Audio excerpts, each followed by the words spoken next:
Good morning बच्चों, स्वागत है आपका आज की क्लास में। और आज हम करने जा रहे हैं class 12th NCERT chapter number 5।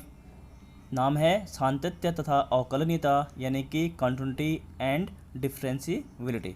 तो बढ़ते हैं एक्सरसाइज 5.1 की ओर। 5.1 में आज हम करेंगे क्वेश्चन नंबर 6।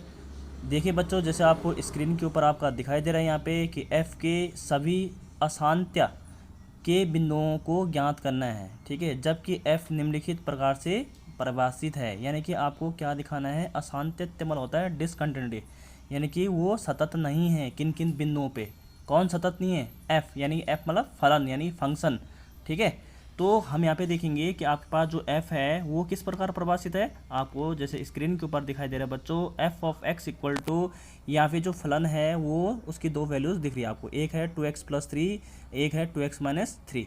अब ये चेक करना है कि ये किन किन बिंदुओं पर डिसकंटिन्यूटी है या डिसकंटिन्यूअस है, ठीक है। तो यानी कि हमें कंडीशन दे रखी है, लेकिन f of x equal to x + 3 तब होगा बच्चों यदि x जो है छोटा है, x जो है छोटा लेस है और इक्वल है किसका, 2, यानी कि x is less than equal to 2। And दूसरा है 2x - 3 if x is greater than 2, ठीक है। ये अलग अलग फंक्शन है आपके पास f of x equal to, लेकिन उसके लिए अलग अलग आपको कंडीशन दी है। तो सबसे पहले हमने देखना है यहाँ पे, जब हम सॉल्व करेंगे हल करेंगे तो हम लिखेंगे यहाँ पे कि हमें दिया क्या है, f of x equal to, ये हमने लिख लिया, ठीक है। अब हमने यहाँ पे सभी बिंदुओं को चेक करना है कि किन किन बिंदुओं पर ये क्या है, सतत नहीं है यानी कंटिन्यूस नहीं है, यानी कि हमें डिसकंटिन्यूअस चेक करना है। तो सबसे पहले बच्चों में यहाँ पे दिख रहा है आपको कि x ग्रेटर है 2 का और x जो है छोटा या बराबर है किसके, 2 का। तो सबसे पहले मैं लिखूंगा बिंदु x बराबर 2 पर। तो जब बच्चों हमें पता है कि जब x बराबर 2 पर हम चेक करते हैं तो सबसे पहले आपको पता है क्या होता है, हम लिखते हैं लेफ्ट हैंड लिमिट यानी कि LHL लिखा, limit x tends to 2 minus, यानी कि 2 के ऊपर हल्का सा माइनस का साइन आपको दिख रहा है। ये दिखा रहा है आपको कि आपने ठीक 2 से हल्की सी छोटी वैल्यू, ठीक है, छोटी वैल्यू लेनी, उस पर चेक करना है। तो लिमिट x, उसको लिखने का तरीका होगा लिमिट x टेंड्स टू 2 हल्का सा उसके ऊपर माइनस f ऑफ x। अब आपको पता है कि अगर मैं 2 से हल्का सा नीचे जाऊंगा तो इसका मतलब देखो ये वाला तो f of x equal to 2x - 3 तो तब आता है जब आपको पता है क्लियर कि x जब 2 से बड़ा होगा, और ये तब आएगा f ऑफ x, ये तब आएगा यानी 2x + 3 तब आएगा जब x जो है 2 से हल्का सा छोटा होगा या फिर बराबर भी हो सकता है। तो मैं इसका मतलब इसको तो ले नहीं सकता मैं, तो हमारे पास बचा क्या, f of x equal to 2x + 3 ही लूँगा मैं। तो मैंने यहाँ पे लिख लिया 2x + 3 जैसे आपको दिख रहा है। अब बच्चों मैंने आपको बताया है कि इस लिमिट को आप वैसे तो डायरेक्ट भी वैल्यू पुट कर सकते हैं तब भी आ जाएगा आपका, लेकिन अगर आप इसको h के फॉर्म में लिखते हैं तो उसको भी आप ऐसे लिख सकते हैं, लिमिट h टेंड्स टू 0। यहाँ पे आपको जब h टेंड्स टू 0 आ जाता है तो इसका मतलब x की जगह में क्या करना पड़ता है, जिस बिंदु पे आप चेक कर रहे हैं, अगर वो आप लेफ्ट हैंड लिमिट निकाल रहे हैं तो जिस बिंदु पे चेक कर रहे हैं -h करना पड़ता है, ठीक है, x की जगह में। तो यहाँ पे क्या आएगा, 2, तो देखो कॉमन आ जाएगा बाहर, मतलब वो तो बाहर है ना कांस्टेंट होने के कारण। और x की जगह में क्या रखोगे, जिस बिंदु पे आप चेक कर रहे हैं, किस बिंदु पे चेक कर रहे हैं आप, 2 पे। 2 मैंने कहा था आपसे कि जिस बिंदु पे हम चेक करते हैं वो -h, यानी कि जिस बिंदु पे चेक कर रहे हैं 2 और 2 -h, ये कर लिया। इसको थोड़ा सा सॉल्व करेंगे तो आपको क्या मिल जाएगा, 2 2 4, इसको अगर आप सॉल्व करेंगे यहाँ पे तो यहाँ पे मिल जाएगा आपको क्या, 2 2 4 -2h + 3। तो 4 + 3 तो कितना हो जाएगा, 7 हो जाएगा। और यहाँ पे h की जगह में आप डायरेक्ट फिर क्या कर सकते हैं, पुट 0 करेंगे तो ये क्या हो जाएगा, 4 + 3 7, और यहाँ पे 2 × 0 0 हो जाएगा। तो मैंने डायरेक्ट यहाँ पे क्या लिख दिया बच्चों, 7 लिख लिया। तो आप देखेंगे कि x जो LHL था, ठीक है, बिंदु x बराबर 2 पे जो हम LHL हमने निकाला यानी बाएँ पक्ष, ठीक है, निकाला वो 7 आया। और RHL हमने इसी पर RHL निकालेंगे तो RHL में भी लिखने का तरीका ये होता है कि limit x tends to 2 positive, यानी RHL मतलब हम इस साइड जा रहे हैं, यानी कि 2 के जैसे ये 2 बिंदु है, हम नेगेटिव हल्का सा जो मैंने 2 माइनस किया था वो इधर वाले पॉइंट हम अप्रोच लेंगे, और इधर वाला जो हम 2 पॉजिटिव लिख रहे हैं बच्चों वो इधर वाले, यानी कि इधर अग्रसर हो रहा है, यहाँ से भी इधर ही 2 की ओर अग्रसर, यानी टेंड्स बोला होते हैं, ठीक है, अप्रोच वही है उसकी 2 की ओर। तो लिखने का तरीका ये मैंने आपको इंट्रोडक्शन वीडियो में भी पूरा समझा रखा है। तो f ऑफ x, अब क्या लिखेंगे इसे, limit x tends to 2 positive. अब देखिएगा कि यहाँ से हमने थोड़ा सा 2 से ज़्यादा ले रहे हैं, क्या ले रहे हैं, 2 से ज़्यादा, तो एफ ऑफ एक्स क्या आएगा, यानी जो फलन है वो क्या आएगा जब 2 से ज़्यादा लेने पे, देखो यहाँ पे 2 से हल्का सा ज़्यादा, तो इस बार क्या आ जाएगा 2x माइनस 3। तो आप देख रहे हैं यहाँ पे मैंने क्या लिख रखा है 2x माइनस 3। ये कन्फ्यूजन मत करना बच्चों कि यहाँ पे ऐसा क्यों लिखा, यहाँ पे सर ने ऐसा क्यों लिखा। इसको लिखने का तरीका ये था क्योंकि जब आप x टेंड्स टू 2 हल्का सा नेगेटिव बोला मैंने, यानी 2 से आप नीचे जा रहे हैं तो 2 से नीचे ही जा सकते हैं क्योंकि x की वैल्यू यहाँ पे क्या है 2 से नीचे है या 2 के इक्वल है। और ये वाला तब लेंगे जब x की वैल्यू 2 से बड़ी होगी, चाहे कितनी भी बड़ी हो, छोटी सी भी हो, तो तब भी आप x जैसे 2 से बड़े होगा तो ये लेना है, ठीक है। तो आप यहाँ पे 2x माइनस 3, फिर मैंने बोला था कि इसको h के फॉर्म में कन्वर्ट करेंगे तो s टेंड्स टू 0, यहाँ पे 2, और यहाँ पे जैसे मैंने कहा जिस पॉइंट पे निकालते हैं, लेकिन यहाँ पे प्लस था तो इसलिए हमने यहाँ पे प्लस लिखा, 2 प्लस है ना, तो 2 प्लस h माइनस 3। इसको सॉल्व करने पे क्या मिलेगा आपको 1। इसके बाद बच्चों हम क्या निकालते हैं, फलन का मान उस बिंदु पे, तो x f x equal to, अब x इक्वल टू 2 पे आप कर रहे हैं तो 2 पे करोगे तो भाई यही तो लिखोगे क्योंकि x इक्वल टू 2, ये इक्वल का साइन में, तो x इक्वल टू 2 हम इसको कंसिडर करेंगे, क्या करेंगे 2x प्लस 3। तो आप यहाँ पे 2x प्लस 3, यहाँ पे वैल्यू रख लीजिए 2 इंटू 2 प्लस 3, यानी कि कितना हो जाएगा 4 प्लस 3 यानी 7। तो आपने देखा कि यहाँ पे एक जगह में 7 है LHL, RHL आ गया आपका 1, और फिर फंक्शन वैल्यू कितने आई, फलन का मान कितना आया 7।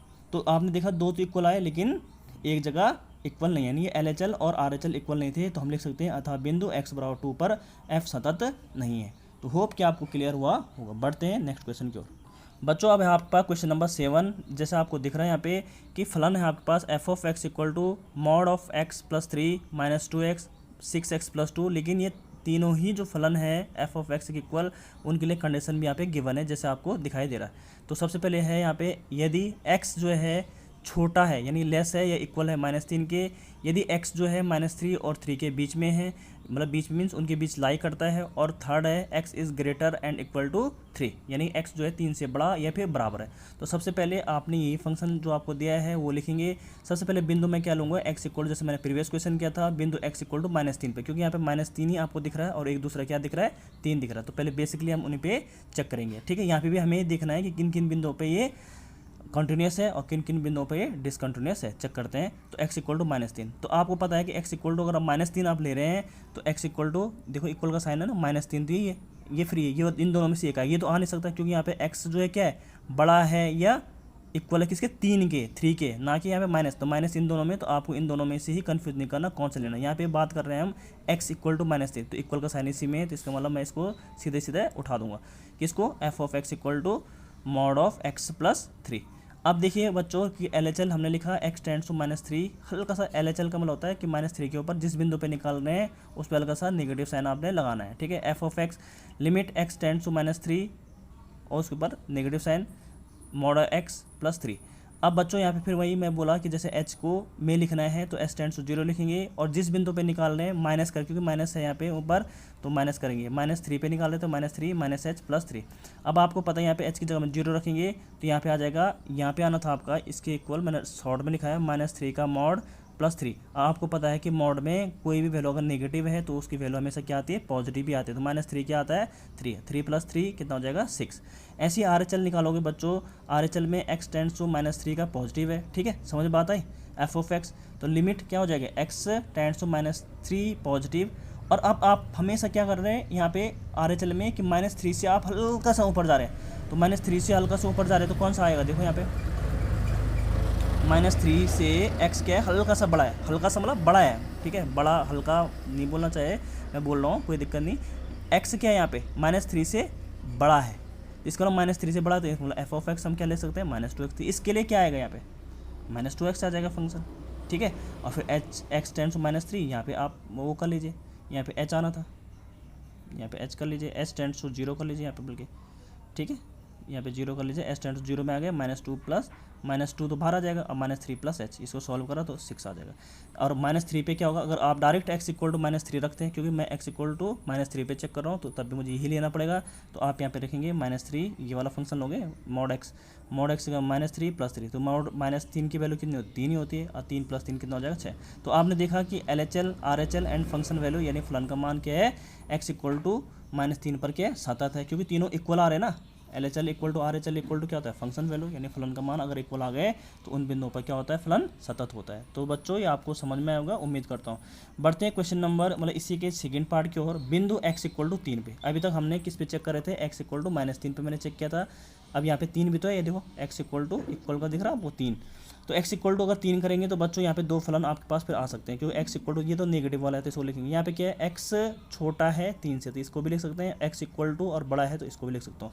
इसलिए मैंने f of x equal to दोनों ही फंक्शन यहाँ पे लिखे हैं कि 6x + 2 भी हो सकता है और -2x भी हो सकता है, लेकिन वो अलग अलग कंडीशन के लिए। देखते हैं LHL। तो फिर सबसे पहले LHL लिखते हैं। LHL में क्या लिखते हैं, limit x tends to 3 minus, क्योंकि इस बार x इक्वल टू 3 पे आप चेक कर रहे हैं, तो x tends to 3 minus f of x, तो ये इक्वल टू हो जाएगा limit x tends to 3 minus, और आपको पता है कि जब मैं 3 से हल्का सा छोटा लूँगा, 3 से छोटा, ठीक है, x क्या है यहाँ पे 3 से छोटा, तो क्या होगा यहाँ पे -2x लिया मैंने, तो x limit x tends to, ये आपने यहाँ पे 0 रख दिया है, गलती से मैंने यहाँ पे h टेंड्स टू 0 लिखना था, यहाँ पे 0, ठीक है।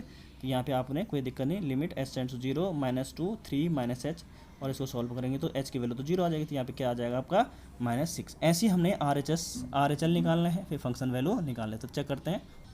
तो बच्चों यहाँ पे हम RHL निकालेंगे, limit x tends to 3 positive f of x equal to limit x tends to 3 plus, तो 3 प्लस में क्या आएगा 6x + 2, आप चेक कर लेना वहाँ पे 6x + 2 आएगा, और h टेंड्स टू 0 तो 6 और 3 + h करूँगा, क्योंकि x की जगह में क्या रखूँगा, मैं जिस बिंदु पे निकालूँगा 3 पे, और प्लस इसलिए क्योंकि 3 प्लस है तो प्लस करा मैंने, h प्लस पीछे से क्या है 2 है, तो इसको सॉल्व करेंगे, h की वैल्यू तो 0 आ जाएगी, यहाँ 6 3 से 18 + 2 हो जाएगी यानी 20।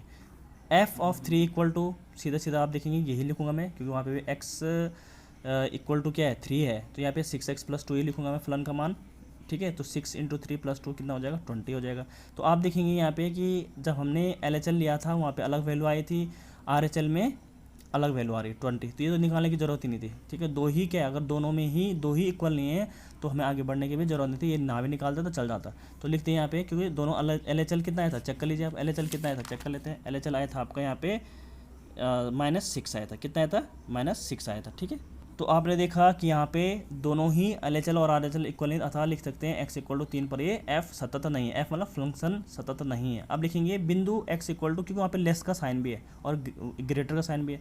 अब लिखेंगे बिंदु x equal to c, suppose मैंने कोई c मान लिया, ठीक है। c क्या है, छोटा है -3 से, तो लिमिट क्या लग जाएगी, limit x tends to -c f of x, limit x tends to -c और मॉड x, क्योंकि छोटे वाले में यही फंक्शन आएगा आपका -c + 3, -c का मॉड क्या होता है c होगा और +3, तो ये खुद किसके बराबर आएगा, f ऑफ c के बराबर आएगा। तो आपने देखा कि यहाँ पे जो x equal to c less than है जब -3 से, उसमें भी क्या है फलन सतत है, ठीक है। इन बिंदुओं को भी आप निकाल सकते हैं। फोर्थ बिंदु इसमें होगा, क्योंकि मुझे सारे बिंदुओं पे चेक करना है x इक्वल टू c जब ग्रेटर, क्योंकि वहाँ पे ग्रेटर का भी था ना क्वेश्चन में, आपने देखा होगा ग्रेटर का साइन भी था, लेस का साइन भी था, इक्वल का साइन था, सब निकालेंगे।